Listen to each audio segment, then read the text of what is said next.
Devant la prison de Saint-Gilles, le calme n'est qu'apparence. À l'intérieur, le personnel pénitentiaire craque. Il manque 30 équivalents temps plein pour gérer les 900 détenus présents actuellement.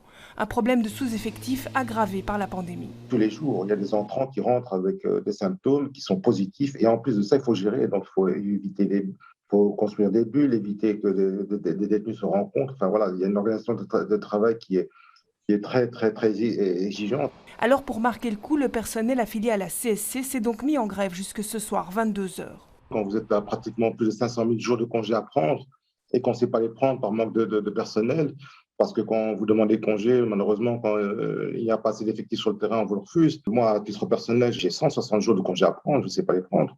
Même topo à Forêt.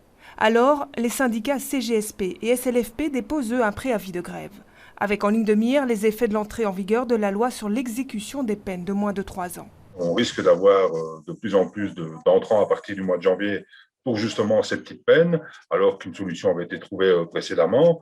Maintenant, voilà, c'est pas moi qui décide, c'est le ministre de la Justice. Je suppose qu'il a fait une étude concernant justement la surpopulation, mais si vraiment on devrait être débordé à partir de janvier, là, effectivement, on lui fera comprendre qu'il s'est trompé. Et selon les représentants du personnel, ce n'est pas la construction de la prison de Harren qui va régler le problème de surpopulation.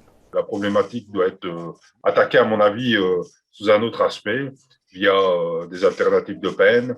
Il y a peut-être maintenant aussi, grâce aux nouvelles maisons de détention qui vont être créées, voilà, il faut trouver d'autres solutions que la création pure et simple d'établissements. En attendant, priorité donnée à la problématique du recrutement. Une réunion entre autorités et syndicats est prévue à ce sujet ce 10 novembre.